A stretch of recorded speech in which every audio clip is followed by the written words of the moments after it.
Good morning, everyone, and thank you so much for joining us today for Scientists in Action, Landing on Mars.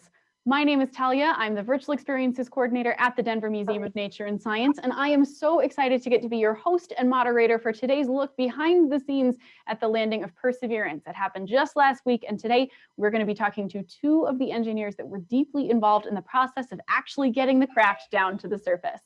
I can hear that we still have some on-camera schools dinging in. In just a moment, I'm going to tell you a little bit more about what you're going to need to do today. I do have a few quick housekeeping items that I'd like to start us off with, however. Number one, I do want to begin today by respectfully acknowledging that the Denver Museum of Nature and Science is on the traditional lands of the Cheyenne, Ute, Arapaho, and Oceti-Sakowin nations, as well as other traditional keepers. I would also like to acknowledge today that we are currently connected to students from all across the United States. We have lots of students on from Colorado, which is where we are today. As well, we've got students on from New York. I have to look at my list. It's fancy, it's color-coded, and there are so many of you that I need help to remember. We've got New York, Wyoming, Connecticut, Rhode Island, Washington, and Virginia on with us today. So this is indeed a nationwide event. Just like everybody around the world, I imagine that all of you were watching very closely last week as Perseverance made its descent. So we're happy that you're here to take a look again behind the scenes, learn a little bit more about how you actually land a spacecraft on the surface of Mars. If you are one of our on-camera groups today, please stay muted until we call on you. I will let you know when it is your turn to ask a question. And when that time comes, you can start your video feed. I may need to prompt you to start your video. Please keep it off until that time comes. You can unmute your microphone and get your student right in front of the camera. Students, all you need to do is unmute that mic, use a nice, loud, and clear voice to ask your question. And if you remember, tell us your name. If you are one of our remote learners or our remote groups today, you are off camera and we are not going to be able to see or hear you, but you are going to be able to interact with us through the Zoom chat. We have three incredible experts on with us today. They are ready to type you responses to your questions. So you'll be able to submit those in just a few minutes. We have Allison, who is on with us from Lockheed Martin, as well as Jose and Naomi, who work with me here at the Denver Museum of Nature and Science. They are experts on Mars and are going to be able to respond to your questions in the chat. And we'll pull some from that chat to ask our experts, Arissa and Angela, live and on the air. All right, without any further ado, one last thing. There is a little bit of further ado. I forgot to mention that chat today is only to be used for questions. We have a lot of people on. We actually have about 200 people on with us right now, or 200 individual connections. And so it's going to be really important for us to make sure we're using that chat only to submit those questions. If there are other comments coming in, other spam comments especially, it's going to be really hard for our experts to find those questions and get you an answer. And if we end up not being able to use that chat respectfully, we may have to shut it down. So students, please keep that in mind. Questions only. We may ask you to give your responses to some of our questions too, and I'm sure we can keep it going. All right, everybody, at this point, I'm going to invite our two expert speakers to go ahead and start their video, give you a quick wave. I'm going to put us in gallery view as well so that you can see our two experts today. And they're going to tell you a little bit, not only about the Perseverance mission, but about their respective roles in landing last week. So first up, it's my pleasure to introduce Arissa Stilley. She's going to tell you a little bit about Perseverance. Good morning. Thank you all, or good afternoon. It's still morning. Thank you guys for having us. We're excited to be here and tell you a little bit more about the mission and our roles in it. So if you guys were paying attention last week, exactly a week ago, we landed a brand new baby rover on the surface of Mars. So Perseverance was launched on July 30th, 2020, so last summer from Cape Canaveral, Florida. And it took about 7 months for it to travel from Earth to Mars. And about a week before landing, we sent the final commands to the spacecraft to get it ready. And it landed on Thursday, February 18th at Jezero Crater on Mars. Perseverance is a 1-ton rover equipped with a drill to collect core, rock, and soil samples that we hope will be picked up by a future mission and brought back to Earth so we can study them here. And Perseverance brought along a stowaway.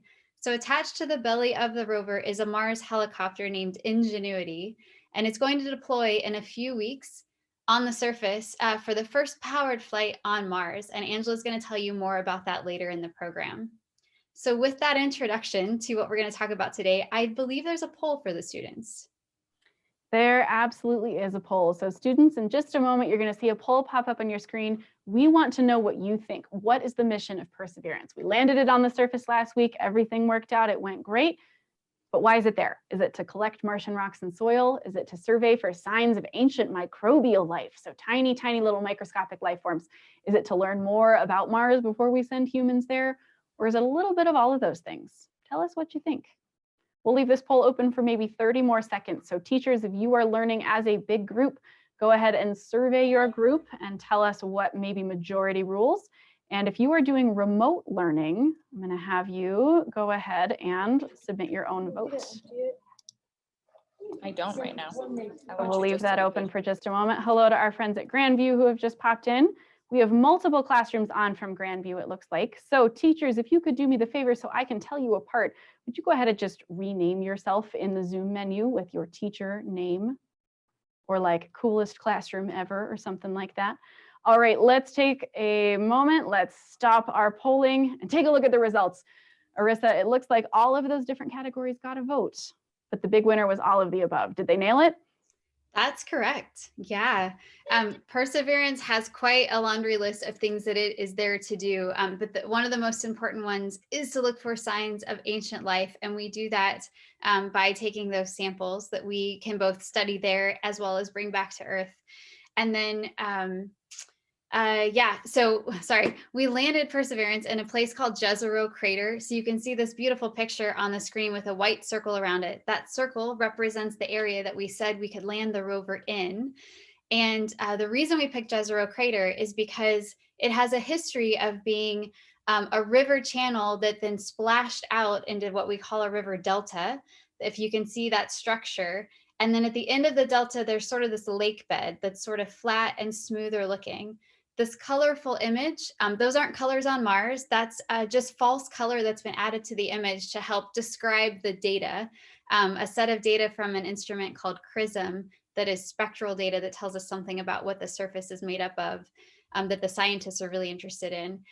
So because we believe that this was an ancient river delta and lake, we think that it's a really great place for us to look for ancient microbial life that might have been stored or preserved in the layers of the sediment that would have sat at the bottom of the lake.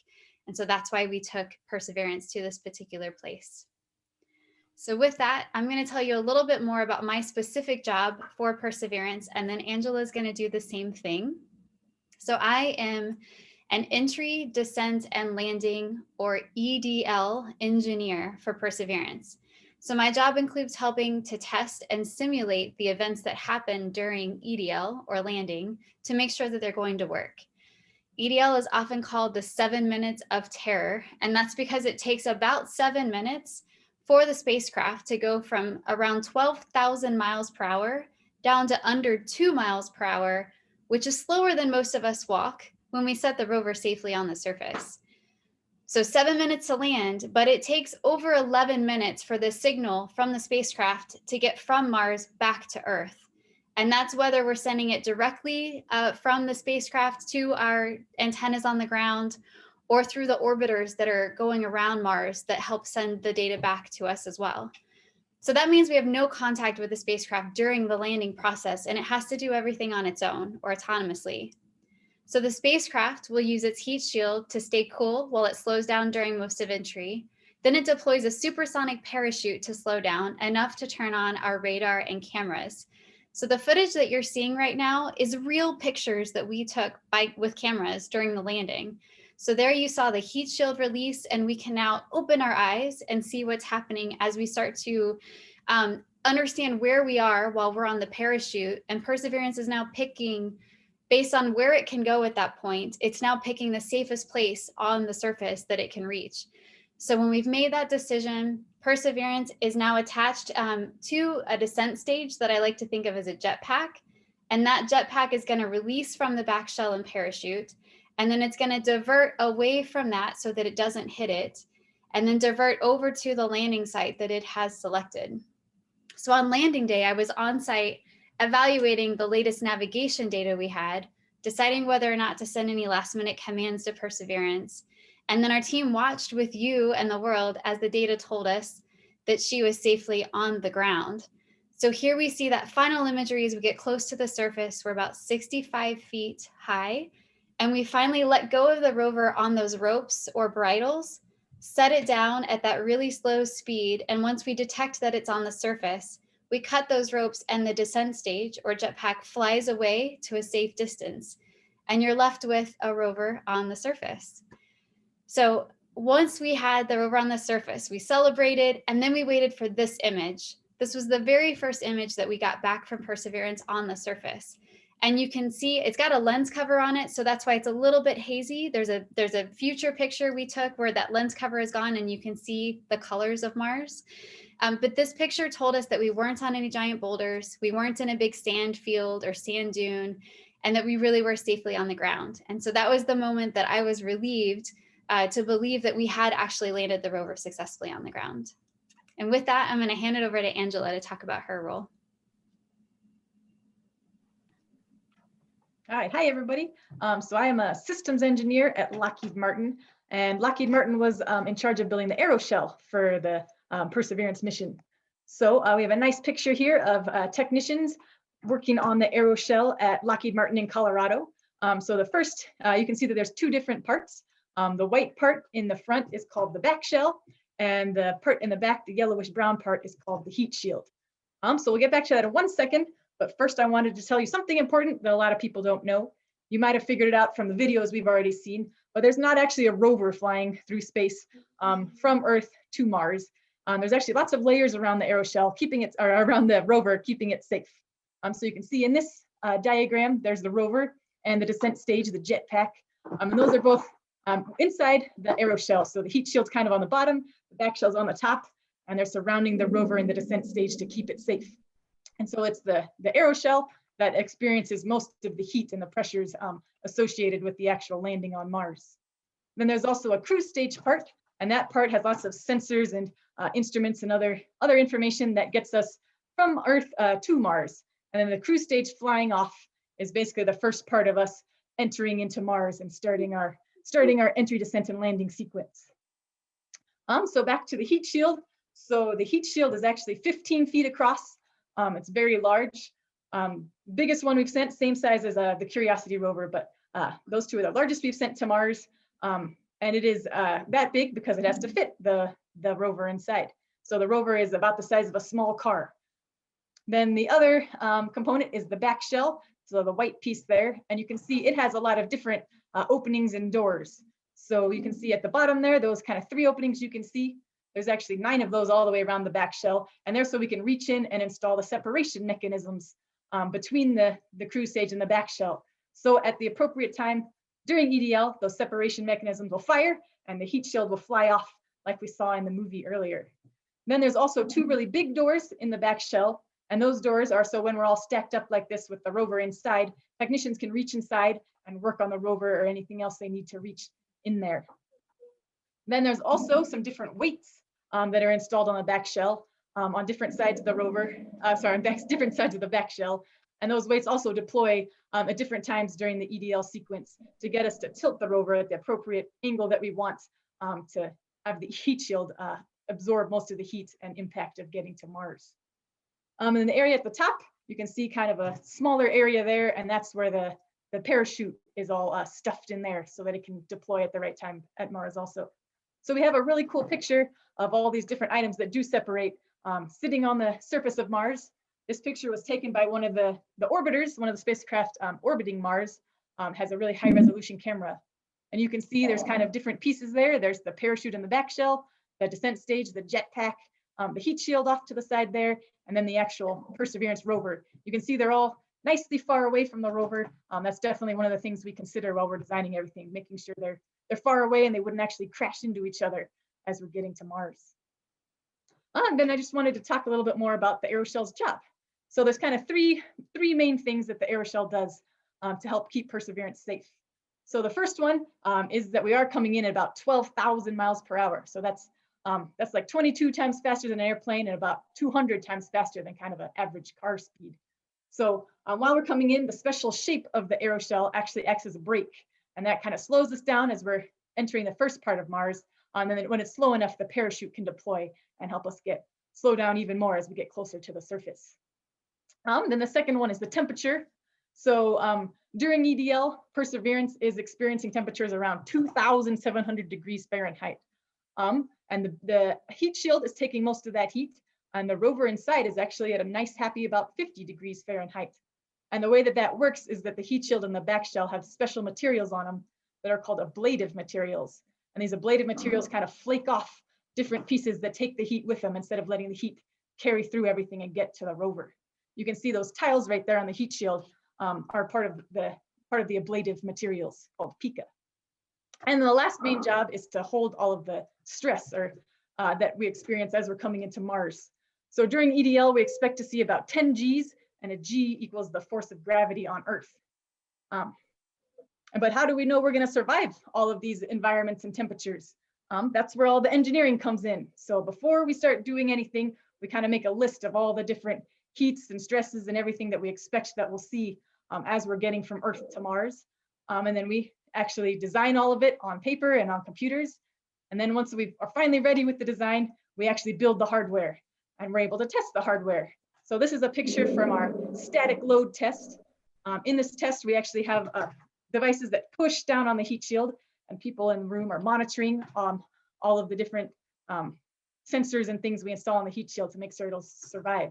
So we're pressing down with about 12 Gs of force and ensuring that the heat shield will survive that with no problem.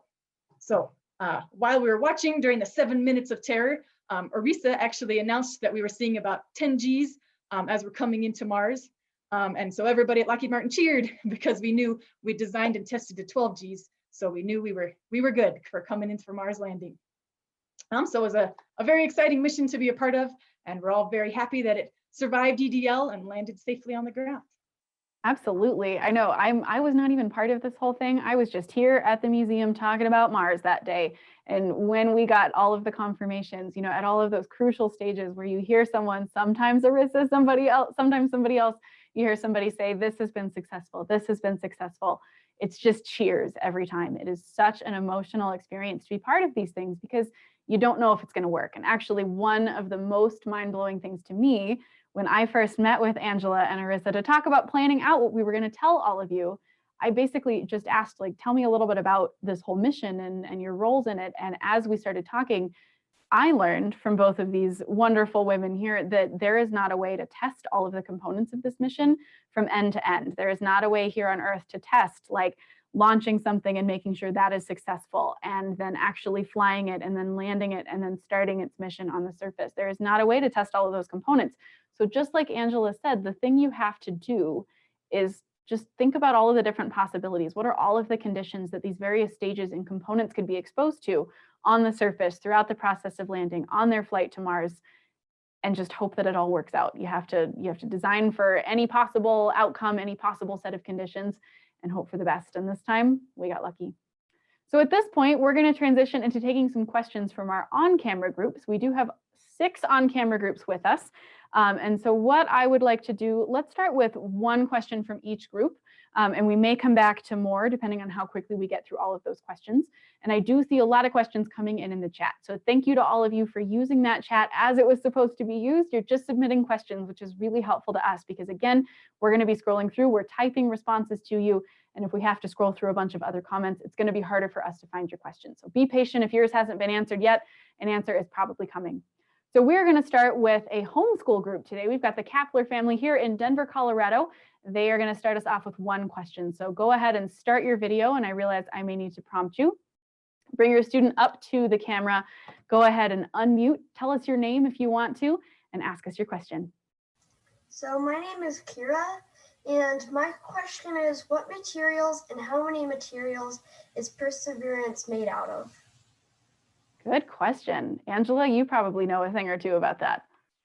Yeah, I mean, just on the heat shield itself, there's different layers of composite material and kind of like different mesh materials in between those to keep it all right. And then there's all those pica tiles that get, glued down basically with special glue and special filler that goes between each tile. And that's just the heat shield. So imagine how many more there are in all the different pieces. There is one thing that you have to keep in mind. They do all have to be space rated. So that is a special thing. There are, fancy materials we do have to use that can make it through the environments involved with space. Fancy stuff. Anything to add to that one, Orisa?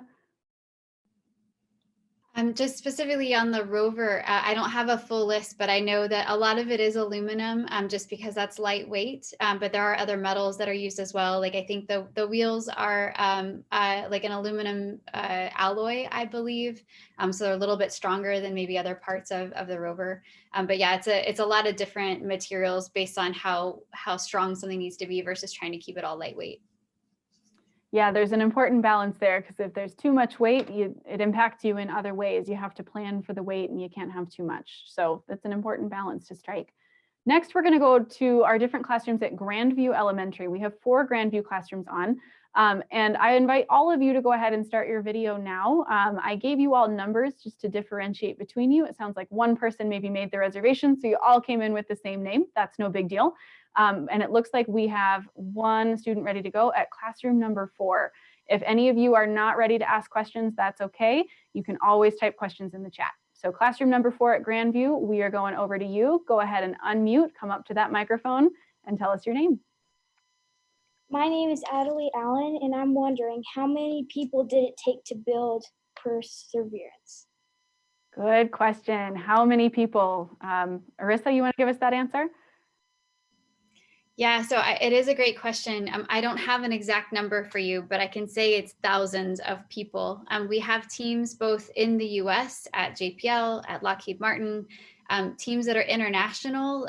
We have instruments on the rover that came from France. Oftentimes we get things from Germany or from universities here in the US or internationally.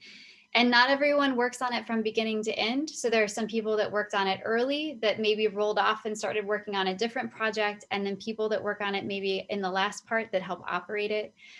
So I often wish we did like a movie roll of credits at the end of a video, just so we could be reminded of how many people have touched pieces of hardware or done testing and analysis for it. But it's a very big team. The day of landing, I think there were about 50 to 70 of us at JPL on site watching the landing together. And then you heard Angela talk about, watching it from Lockheed as well. So there were also hundreds of people that had worked on it that were watching during the landing.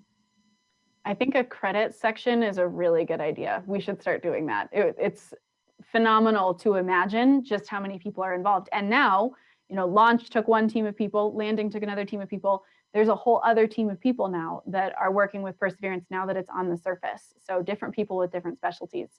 Looks like Grandview classroom number 3 has a student at the mic and ready to go. So whenever you're ready, go ahead and unmute, come right on up and tell us your question.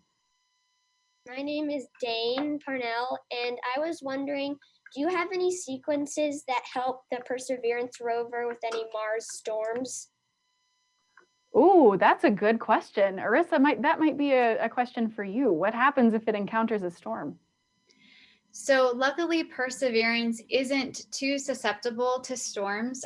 When we think of storms on Mars, I typically think of dust devils. So sometimes the wind can kick up dust and create tornadoes or dust devils on the surface. We don't have any solar arrays, which are typically susceptible. If we get a bunch of dust on those, then it makes it hard for them to create power from the sun.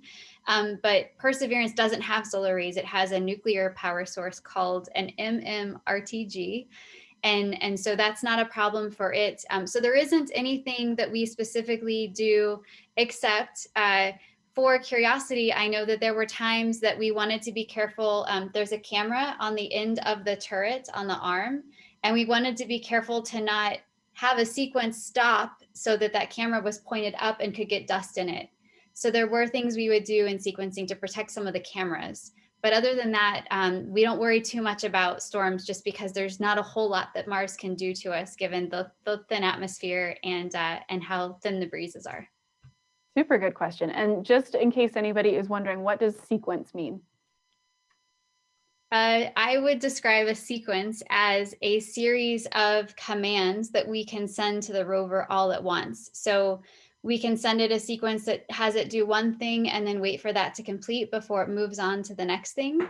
Or we can sometimes do multiple sequences where things can happen in parallel. So maybe you can take pictures while we also collect data from the atmospheric instruments that are looking at the wind and the temperature.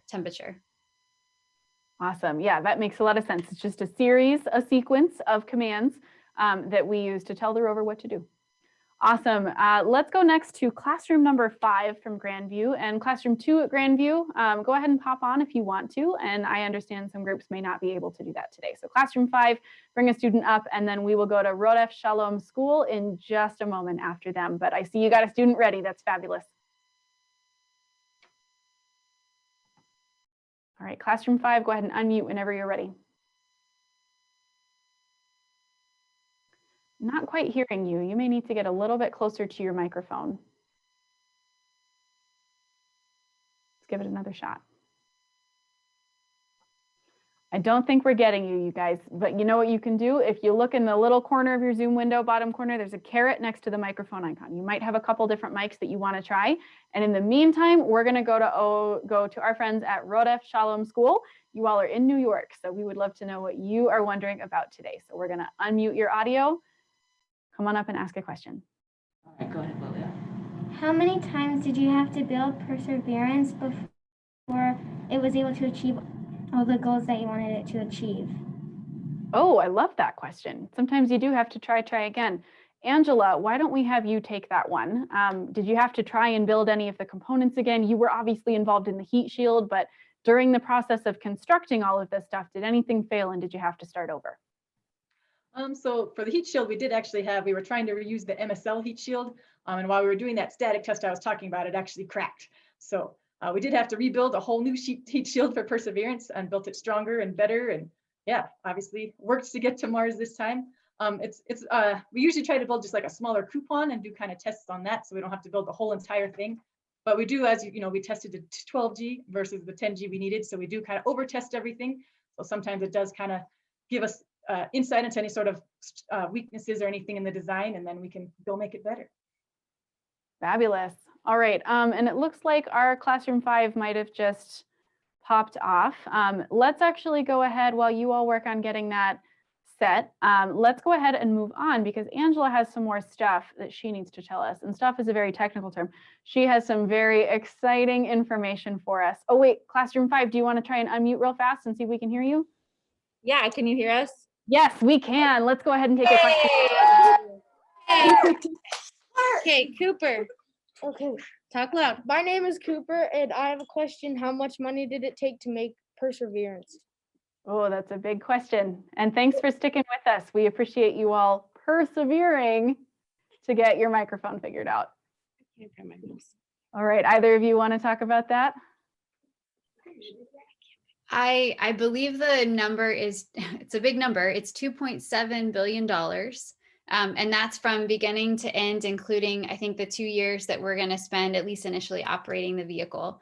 Sounds like a lot of money. But when we look at that relative to budgets that we have for other things at the government level, it's sort of a drop in the bucket of the money that we spend kind of across NASA and then across just government agencies in general. But yeah, it's a hefty price tag to send a giant robot to Mars. It is. And you know what, though, the way I always think about it is the knowledge that it could bring back for us is priceless. You know, if we are able to find knowledge that, or find evidence that there had been life on Mars at one time, or maybe there still is, that is priceless knowledge. Being able to collect samples of Martian regolith or soil and send that back to Earth with a later mission so that we can analyze and learn all these things that we just can't do right now, that is priceless knowledge. And of course, one of the ultimate goals here is to put humans on the surface of Mars. That will be a groundbreaking, enormous day for humanity when that happens. And every piece of information that any of these missions collects is important to all of that. So, and actually that's a great segue into our next segment, because part of the Perseverance mission, Perseverance has a stowaway. There is an extra component to this mission that is going to do something for the very first time. So Angela, let's hear a little bit about that. Yeah, so Perseverance brought with it Ingenuity, a helicopter. And it's very exciting because it is the first time that we'll be attempting to fly something on another planet. So you might have noticed in the pictures here, it doesn't look very much like a helicopter we'd imagine on Earth. That's because it's actually really hard to fly on Mars. Mars has a very thin atmosphere. So Ingenuity has to be very lightweight with large rotors. The rotors are about 4 feet from tip to tip. The top rotors spin one way and the bottom rotors spin the opposite way. And they both spin about 2,400 RPM to get the lift that we need to be able to fly on Mars. So right now, the helicopter is safely on the bottom of the rover, which we call its belly. And there's a special cover on top of it called a debris shield. because as you noticed in the movie, there was a lot of dust and rocks and dirt all stirred up while we were landing. So this cover totally covers it and kept all the dirt out of the sensitive areas of the helicopter.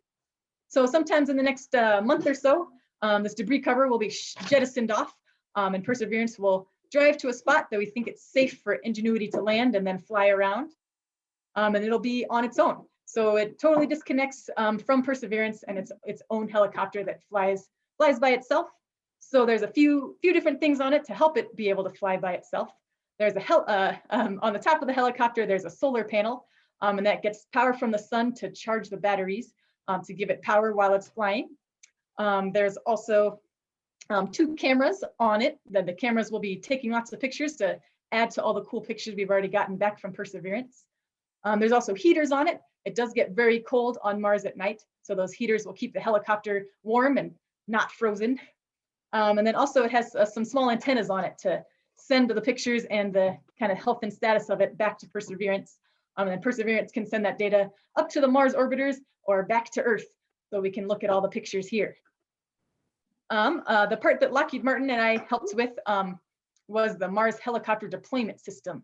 So that's the fancy name for how the helicopter is getting from the bottom of Perseverance down to the ground. So there's the release of what's called the launch lock mechanism is the first thing that happens, and that's what kept the helicopter totally in place during all the different vibrations and different forces acting on it while we were launching and then while we were landing on Mars. And then after that, there's a series of 7 different mechanisms and motors that take the helicopter from that horizontal position down to the vertical position, releases the legs so it can land softly on its 4 legs, and then be able to take off and fly. So the helicopter is expected to fly for about 1.5 minutes per flight. And during that 1.5 minutes, we think it'll go about 300 feet, so about the length of a football field. And it's really exciting to think about using helicopters on Mars. We should be able to see a lot more of Mars from a new height, be able to fly farther than the rovers can drive, and just learn a lot of new information about Mars. And we have heard back from Perseverance right now that the helicopter is alive and well. So looking forward to seeing it drop down to the ground and then flying around here in the next month or so. All kinds of exciting stuff going on with that one. Again, the big thing here is just this is not something we've ever done before. We have never flown something on Mars before. And there are a lot of challenges that go along with that because the Martian atmosphere, and I've seen so many questions come in the chat so far today about this, by the way, lots of people saying, well, is there tornadoes on Mars? Are there dust storms on Mars? Are there windstorms on Mars? And they're kind of dust devils on Mars because the Martian atmosphere is a lot thinner. It's really different than it is here on Earth. So just being able to fly something, period, is a huge accomplishment. And then beyond that, it's possible that we might even learn something from a bird's eye view of Mars or a helicopter's eye view of Mars that we couldn't learn just from a rover. So a huge, huge moment. And hopefully it works. Our fingers will all be crossed. So we have about 10 minutes left in our program today, a little over 10 minutes. And here's what I'd like to do. I'd like to take one more question from each of our on-camera groups. And it looks like we might have lost a couple. I know school schedules sometimes mean people have to leave early, and that's totally okay. So let's go for one more question from each of our on-camera groups. And teachers, help me out here by having a student at the microphone ready to go. That'll make sure that we're able to get through as many as we possibly can. And you all are welcome to go ahead and start your videos now. I'll go ahead and give you a prompt and we'll just have everybody on the screen. We will start with the Kapler family learning at home today. And we'll then move on to our friends at Grandview Elementary School. We'll see how many we get through. And of course, our experts are hard at work answering those questions in the chat. All right, Kapler family, we are headed over to you. My name is Allison, and my question is, how did you know that there's a lake on Mars? Oh, good question. Arissa, you want to answer that one? Sure. So we have these orbital imagery or orbital pictures from the Mars orbiters that are going around, and the scientists here can look at those pictures and compare what they see with what we see back here on Earth. And so if you look at it at that view, at that level, we can compare what we see and see the same structures here on Earth. Well, when we have the chance to study them here on Earth, where we can get up close and actually take samples and drill as deep as we want to go, or look in all the ways we want to look, we've learned historically that on the Earth, those types of images come from water processes, for example. So when we understand that here, we can compare that to a picture on Mars and go, oh, it looks like the same thing has happened on Mars in its history, where we had a river channel that spilled into a lake bed. And so that's kind of the short answer of how we use the images from Mars and compare them to what we do here to try and understand what we think happened on Mars. We don't really know for sure until we send a robot to do some studying and kind of prove out those hypotheses. But even previous missions like Curiosity and Spirit and Opportunity have found evidence of water on Mars on those missions. And so those have sort of set the stage for us now sending this new rover that has even more capability to not just look for water or signs of water, but to really now look for preserved ancient life that might be there left in the lake bed. It's a little bit of what do we know about Earth and a little bit of what do we want to know about Mars. So I don't know about all of you, but I cannot wait until we get some conclusive results or at least some good information. Great question from the Kapler family. Let's go next to classroom number 3 at Grandview Elementary School. It looks like you've got a student at the mic ready to go. Come on up and ask us what you want to know. Hello, my name is Mason, and I'm curious, why did you name it Perseverance? Oh, that's a good question. Angela, do you want to take that one? Do you know the answer? Sure. Yeah, so it was actually called Mars 2020 for a really long time. And then last year when we got closer to launch, there was a big contest and people from all across the country could submit their names. And there was a group that got to choose the winner, and Perseverance makes sense, you know, a good word to describe all the different, you know, attitude of overcoming obstacles. And so it got to be the winner, and that's what it was named. And it was actually a student that came up with that name, which is pretty cool. It was a kid that suggested that. It wasn't an adult. It wasn't a bunch of fancy people in suits sitting around in a boardroom. It was a kid who said, I think that should be the name. And everybody said, you know what? I think that's a great idea. So it stuck. All right, classroom number 4 at Grandview Elementary. Let's take a question from you. Although, Arissa, I saw your hand go up. Do you have anything you want to add? Just that the name Ingenuity that was chosen for the helicopter, I think also came from the same submissions. So Perseverance was the name for the rover, but they also took one of the students' names for Ingenuity. Oh, that's great. I didn't know that. Thanks for butting in and adding it, because I was just going to keep talking and we wouldn't have gotten to hear that amazing fact. That's great. All right, classroom 4, let's hear from you. And I think you need to unmute. I see you as muted on my side. Do it again. My name's Liam, and how do you get the rover off Mars? Oh, good question. How do you get the rover off Mars? And this one's kind of a trick question, so I'll rephrase it. Do you get the rover off of Mars? Arissa? Yeah, so far we have never brought anything back from Mars. It takes a lot of effort to get something on the surface safely. And if we wanted to bring it back, it means that we would have to also send essentially a new rocket that we could use on the surface to launch something back off the surface of Mars and get it back into orbit and on its way back to Earth. So we have not done that yet because we haven't sent something yet that we wanted to bring back or that was worth the time and effort it takes to do that. But because Perseverance is going to take these core samples and store them in tubes for a future mission to hopefully go get them, the next mission will land a rocket on the surface of Mars for us to get those samples back off the surface and into a capsule that can then safely land them back on Earth. So this one's not coming back, but someday in the future, something is coming back. Great question. Let's grab one more from classroom 5 at Grandview. And then we'll see if we have time for any last chat questions. Then it'll be time for us to be done. Say hello. Hi, my name's Mason, and I have 2 questions. The first one is, how many years did it take to build the rover? My second one is there any more rovers planned for the future? Oh, good question. Angela, let's have you talk about how long it took to build the rover, and then maybe both of you can give us what you know, if anything. I know plans are still being made about the future.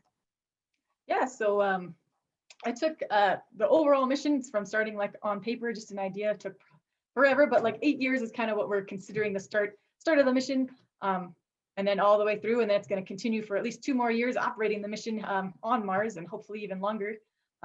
Lockheed Martin's part building the aeroshell was a little shorter than that. It was probably only about like 3 years to to develop it and build it and then test it and then deliver it to JPL to go with all the rest of the pieces all the way to Mars. Arissa, anything you want to add?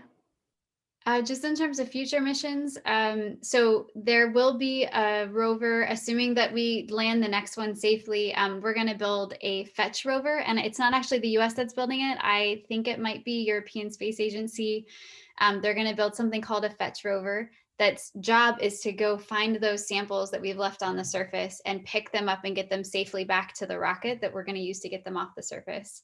I also know that the European Space Agency was planning on landing a rover. They had planned to launch when we launched last year and weren't ready to go at that time. So it's possible that not the US, but another country might be landing a rover before we get around to the next one. Awesome. Yeah, lots to study still. Lots of things to do remain on with Mars. So many plans, I'm sure, are cooking. I did get one last question I'd love for you all to answer because it kind of builds on this last one. Someone submitted in the chat, was this the first and only design for Ingenuity, or how long did it take to come up with that? And Angela, maybe you can speak to that one. No, it's definitely not the first design. There's always the idea of flying a helicopter on Mars has been around for a while, and it's actually kind of a late addition to Perseverance. We finally showed, hey, we actually can fly something on Mars. We did some interesting tests here on Earth that tried to simulate Mars as best we could and say, hey, this is real. We can do this. So yeah, it just took a long time to come up with how we would get enough lift to actually fly on Mars in the thin atmosphere, and always takes many iterations when you're engineering something just to come up with the best design that will work. Yeah, those are some words of wisdom. If you don't take anything else away from today, I think it's important to remember that rarely do we ever get it right on the first try. A lot of engineering, a lot of science is coming up with an idea and saying, here's how I think this is going to go. But then so many times having it not work and not work and not work and not work. And then finally you get it right. And an important thing that I saw our experts saying in the chat is that there are actually a lot of Mars missions that have totally failed. Nothing went right. We didn't find what we were hoping to find, or something failed while we were launching or landing or something else. So failure is a huge part of science, but it's always an opportunity for us to learn, because maybe it's a chance for us to say, hey, we made this assumption and clearly that wasn't right, or something unexpected happened. Why did that actually take place? So if you remember nothing else today, remember that science is a lot of trying and trying again and persevering. Yes, it's a good connection to why that's the name of the rover. Do we have any final words from our two speakers before we wrap it up today? Any advice you'd want to give to students watching at home, or any final things you'd want people to remember? I would just say that, yeah, I'm excited that you guys are here to hear about this. You know, whether this is the thing that inspires you, or I know we're going to hear a little more about the next program coming up that's related to a dinosaur, which I loved growing up. There are all kinds of things to get excited about. So find what it is that you guys are excited about, and then just go after that, pursue it, take whatever opportunities you can, and be a good team player as well. Like, work together with your peer students and your teachers, your advisors, because yeah, you will achieve great things together. It's great advice. Angela, how about you? Yeah, I think just a similar line of thought. There's so many different things in engineering and science, that so many different opportunities within there, and so many different cool subsets within that, definitely keep your mind open to maybe pursuing that career. There's so much more that we can learn, and yeah, don't limit yourself to some boring old job when there's Mars to go to. Yeah, why would you do anything else when you could maybe go to Mars? I kind of want to go to Mars now, and that's not my job. I'm gonna have to figure some stuff out. All right, everybody, thank you so much for tuning in today, and a huge thank you as well to both Angela and Arissa for sharing their incredible knowledge. It is such an honor to get this look at this historic mission. So many things hopefully happening for the first time, being discovered, changing our perception and our understanding of the universe, and how cool to get to talk to two scientists deeply involved in the mission. Thank you as well to Jose, Naomi, and Allison, who were on with us. They were answering questions in the chat, and they helped us get through so many that we would never have been able to get through without their help. So huge thank you to all of you. We do have several other programs coming up that we hope you'll join us for. On April 8th, that is also a Thursday, we're going to be learning from paleontologists here at the Museum of Nature and Science all about Sue, the Tyrannosaurus rex. She's one of the most famous fossils in the world. She's here at the museum, and we're going to be learning about her. So join us on April 8th for free. As well, thank you to NASA's Jet Propulsion Laboratory and Lockheed Martin for their incredible support. not just for their scientists, but all their incredible work and everything that they've done in our relationship with the museum. We are so grateful. So thanks for being here today, everybody. On Camera Schools, please feel free to unmute and say goodbye, and we'll see you next time. Stay healthy and curious, everybody, and keep discovering. Bye.